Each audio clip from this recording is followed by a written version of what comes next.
Welcome back to the channel. Don't forget to like, share, and subscribe my channel.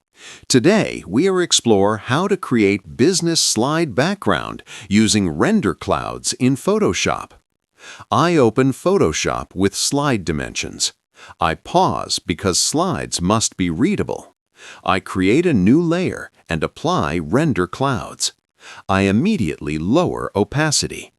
I soften edges using Gaussian blur. I adjust brightness slightly. The background now supports content quietly. I imagine this slide in a business meeting. The clouds add professionalism without distraction. Render clouds turns plain slides into premium visuals. I stop